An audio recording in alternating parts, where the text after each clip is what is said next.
नमस्कार, आप देख रहे हैं इंडिया टीवी। आपके साथ मैं हूं मीनाक्षी जोशी और इस वक्त पहलगाम में हुए इस आतंकी हमले पर ये लाइव बुलेटिन आप सीधा श्रीनगर से देख रहे हैं। जिस सर्जिकल स्ट्राइक का भारतवासी इंतजार कर रहे थे उसकी पहली इंस्टॉलमेंट आ चुकी है। जी हां, आज प्रधानमंत्री नरेंद्र मोदी ने कैबिनेट कमेटी ऑन सिक्योरिटी की अध्यक्षता करते हुए जो बड़े फैसले लिए हैं, जो बड़े कूटनीतिक कदम उठाए गए हैं, वो वाकई में पाकिस्तान की कमर तोड़ने के लिए काफी हैं। आपको बता दें, इस वक्त की सबसे बड़ी खबर, सिंधु जल समझौते को रोक दिया गया है। जी हां, पाकिस्तान के एक बड़े हिस्से का पानी रोक दिया गया है। ये अब तक का सबसे बड़ा कूटनीतिक फैसला है पाकिस्तान के खिलाफ जो भारत ने लिया है।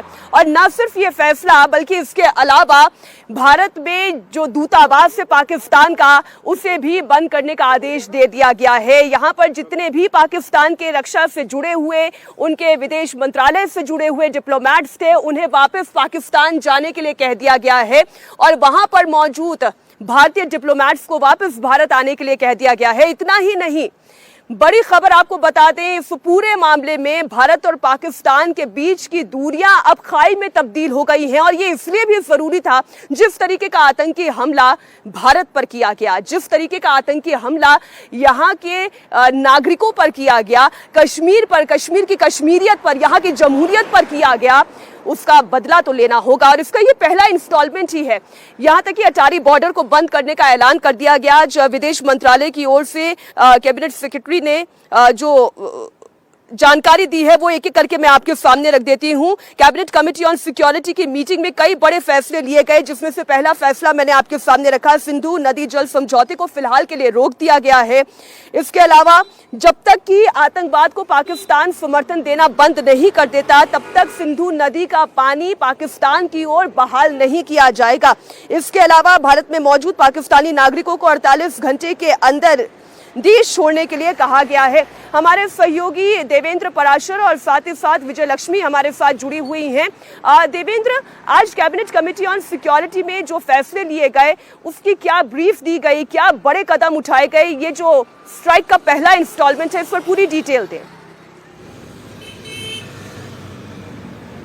और सबसे पहले उसमें अगर आप देखें तो इंडस सिटी वाटर को जो होल्ड किया गया है, एवियंस में रखा गया है, यानी कि उसको निलंबित किया गया है, उस समझौते को, उसका बहुत बुरा असर पाकिस्तान पे पड़ने वाला है। उसको इस रूप में समझें कि 1948 में, यानी कि इस ट्रीटी से पहले जब पानी रोक दिया गया था भारत के द्वारा, तो उस समय पाकिस्तान में तकरीबन 17 लाख एकड़ ज़मीन वो बिना सिंचाई के रह गई थी। अब आप अंदाज़ा लगाइए कि आज के पाकिस्तान में आपने आए दिन देखा होगा कि किस प्रकार से चाहे आटा हो, चावल हो, यानी खाने पीने के सामान की किल्लत कितनी ज़्यादा, महंगाई कितनी ज़्यादा बढ़ी हुई है। वहाँ पर अगर सिंचाई की मार पड़ती है और मतलब पानी की मार पड़ती है, वो सिंचाई ना कर पाए खेतों में, तो पाकिस्तान की आबादी के लिए कितनी ज़्यादा दुश्वारियाँ होंगी और वहाँ के इस्टेब्लिशमेंट के ऊपर कितना बड़ा दबाव होगा कि आप ये अफोर्ड नहीं कर सकते कि कुछ आतंकवादियों के चक्कर में आप पूरे देश को बर्बादी के कगार पे ले जाएं। और भुखमरी की स्थिति तो ऑलरेडी वहाँ पे नज़र आ रही है। 4-4, 5-5, 600 रुपये किलो आटे के दाम अगर हो जा रहे हो जिस देश में, तो समझा जा सकता है कि कैसी स्थिति वहाँ पे है। और उस इंडस सिटी वाटर के इस हिसाब से अगर समझें कि भारत की कुल जो राइस फील्ड है, यानी कि चावल का उत्पादन भारत के जिन जिन जगहों पे होता है, कि हम सभी जानते हैं कि धान की खेती में बहुत ज़्यादा सिंचाई की ज़रूरत पड़ती है, तो उसका 40% अगर भारत ने इस पानी को रोक दिया तो उस पानी से उस कुल भूमि का लगभग 40% सिंचाई के काम में उपयोग लाया जाएगा।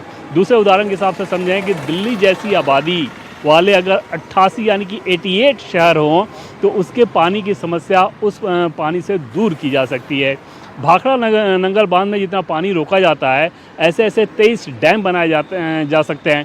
और भारत पहले से ये लगातार कोशिश कर रहा था। एक बार भारत ने नोटिस भी दिया था पाकिस्तान को इस समझौते को लेकर कि तब की परिस्थितियों में 1960 में जो समझौता हुआ था, अब उसमें बदलाव करने की ज़रूरत है, नए सिरे से बात करने की ज़रूरत है। हालांकि पाकिस्तान इस बात के लिए तैयार नहीं हुआ, लेकिन भारत ने कल की आतंकी घटना को देखते हुए पाकिस्तान के ऊपर यह करारा प्रहार किया है। और ये प्रहार किसी भी वैसे स्ट्राइक से जिसमें आप 100, 200, 400 आतंकवादियों को मार दें, उससे ज़्यादा बड़ा और करारा प्रहार है, इसको उस रूप में समझने की ज़रूरत है कि पाकिस्तान के लोगों के ऊपर अगर भुखमरी का संकट आए और तो उनके इस्टेब्लिशमेंट पे कितना दबाव पड़ेगा कि जिस आतंकवाद के चक्कर में आप ये रिश्ते ख़राब कर रहे हो और ये स्थिति आ गई है, उसके चलते पाकिस्तान के लोग किस कदर से दाने दाने को मोहताज हो रहे हैं। और उस मामले में ये निर्णय बहुत सटीक, बहुत बड़ा है और उसके इंडिकेशन मिलने शुरू हो गए थे आज दिन से कि शायद ये निर्णय होगा, उस निर्णय को किया गया। बाकी जो डिप्लोमेटिक लेवल पे फैसले हैं वो इस रूप में हैं कि आप अंतर्राष्ट्रीय स्तर पे दिखाओ कि पाकिस्तान क्योंकि आतंकवाद कर रहा है, तो उससे जो भी डिप्लोमेटिक चैनल हमारे हैं उसको हम कम से कम एकदम मिनिमम, बेयर मिनिमम पे लेके आ रहे हैं। लेकिन इंडस सिटी वाटर को निलंबित किया जाना, आप ठीक कह रहे हैं देवेंद्र। और एक और बहुत बड़ा मैसेज जो पीपल टू पीपल जो संबंध बेहतर करने की दिशा में काम हो रहे थे, काफी हद तक चीजें बेहतरी की तरफ जा रही थी। पाकिस्तान की इस नापाक करतूत की वजह से वो रिश्ते और खराब होते जा रहे हैं। और जो भारत का एक और कूटनीतिक फैसला है, 48 घंटे के अंदर पाकिस्तानी नागरिकों को भारत छोड़ने के लिए कहा गया है, वो जो पीपल टू पीपल कनेक्ट है उसमें एक बड़ा बैरियर आ जाएगा।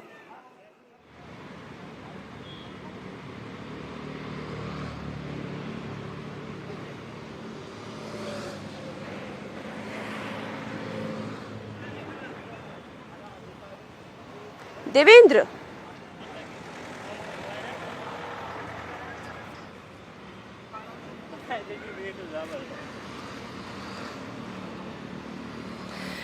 मैं देवेंद्र आपके पास दोबारा आती हूँ। मेरी सहयोगी विजय लक्ष्मी भी जुड़ी हुई है। विजय लक्ष्मी, मैं जिस पीपल टू पीपल कनेक्ट की बात करी थी उसमें भी एक बड़ा बैरियर आ रहा है, क्योंकि 48 घंटे के अंदर पाकिस्तानी नागरिकों को भारतीय सीमा से चले जाने के लिए कह दिया गया है।